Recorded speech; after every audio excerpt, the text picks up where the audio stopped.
Good morning, everyone. Today, I will be discussing creating student sample projects using open-ended tools. In today's digital age, learning is no longer limited to textbook, notebooks, or blackboards. Because of information and communication technology or ICT, students now can create blogs, digital stories, videos, online journals, and even publish their own works on the internet. But simply knowing how to use technology is not enough. As a future teacher, we must prepare proper digital tools, clear objectives, and meaningful activities. If we only plan a lesson but do not provide the right tools and guidance, learning becomes ineffective. This lesson teaches us how to help students become digital authors, use web publishing tools, apply digital storytelling, use email for communication activities, and follow legal and ethical standards. By the end of this discussion, we will understand how to guide students to become creative, responsible, and confident digital communicators. Students as a digital authors. Before, students only submitted papers to their teacher. Today, students can publish their work online and share it with a wider audience. When students publish online, they become more motivated, they improve their writing skill, they learn responsibly, and they practice digital citizenship. Like, for example, a grade 10 student who writes a short story about climate change and posts it on a blog, instead of only one teacher reading it, many people can read and comment on it. So, because the audience is bigger, the student becomes more careful with grammar, ideas, and originality. So, this improves both writing skills and responsibly. Next is language learning via web publishing. Students can publish their work in two main ways. First is submit their work into existing website. Second is create their own web page or blogs. There are many platforms that support student publishing. So for example, the Diary Project, a platform where students can share diary entries about various themes such as school life, relationship, and personal experiences. So these tools encourages reflective writing. So students can write about their daily experiences, emotions, or opinions on social issues.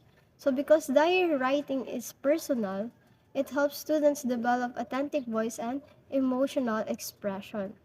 Next is Cyber Kids, a site that publishes creative works of the children ages 7 to 12, including stories, poems, and artwork. So it gives students a real audience beyond the classrooms. Knowing that other children around the world can read their work increases motivation and effort. Next is Atavist, a drag and drop tool for creating visually engaging long form publication. So it allows students to combine text, images, audio, and video into one interactive article. So this is ideal for research projects and feature writing. Next is Calameo, an online e-magazine publishing tool ideal for brochures, flyers, and student publication.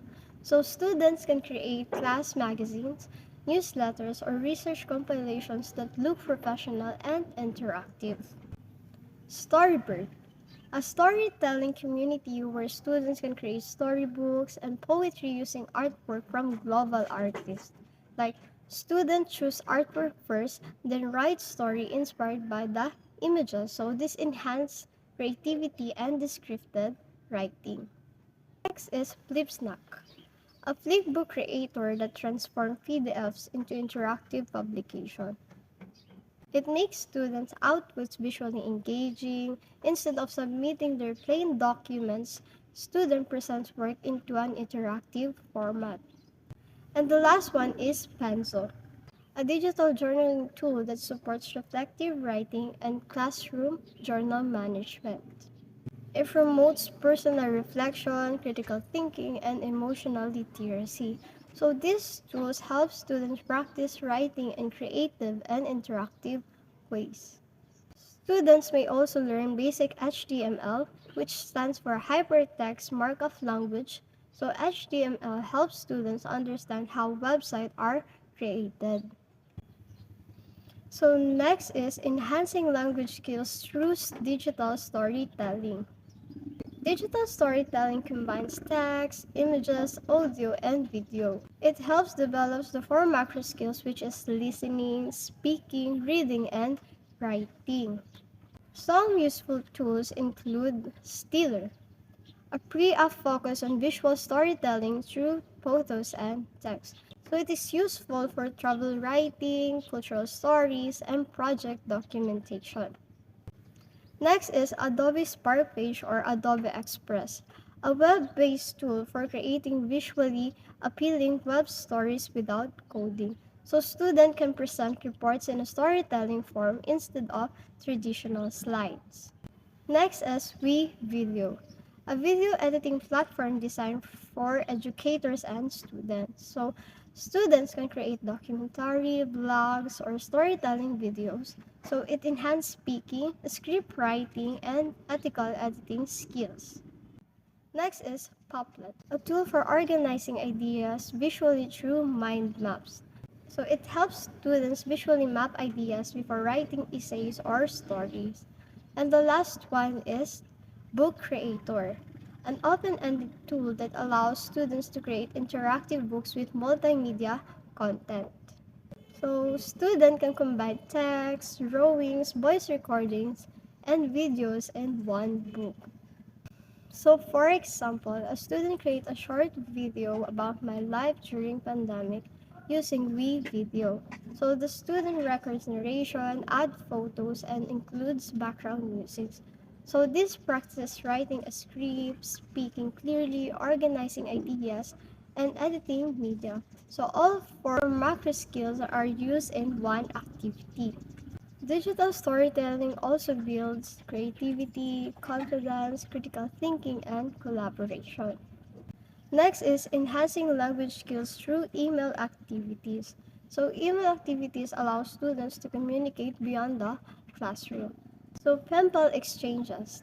Students exchange emails with the students from other schools or countries. For example, a Filipino student writes to a Japanese student about local festival, so they practice formal email writing and cultural comparison. So next is peer tutoring. Students help each other through email by reviewing drafts and giving feedbacks. Ask and expert activities. So students email professionals to ask questions related to their topics. And the last one is round-robin storytelling. Students take turns adding paragraphs to a story through email.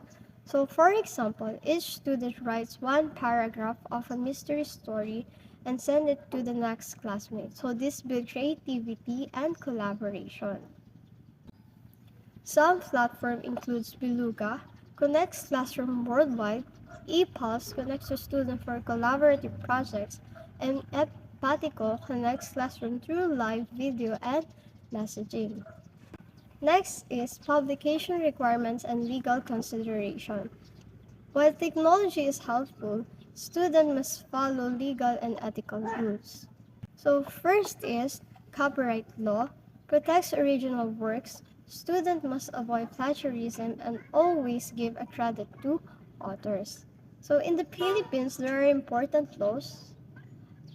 First is Republic Act number 10627, also called the Anti-Bullying Act of 2013.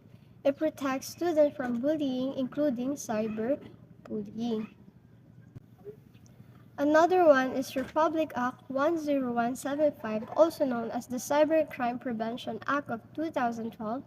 It protects digital system and online communication. So for example, if a student copies images from Google without permission and claim them as their own, That is plagiarism. So this can lead serious consequences. That is why teacher must teach proper citation and responsible posting.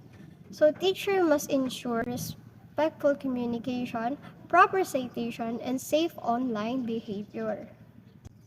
To conclude, creating student sample project using open-ended tools prepares learners for the digital world. So through web publishing, digital storytelling, email communication, and students develop language skills, creativity, and collaboration, and critical thinking. Technology becomes meaningful only when teachers plan carefully and guide students responsibly. So as a future educator, our role is not just to teach content, but to guide students in becoming responsible digital authors who can express their ideas creatively and ethically. So that's all. Thank you.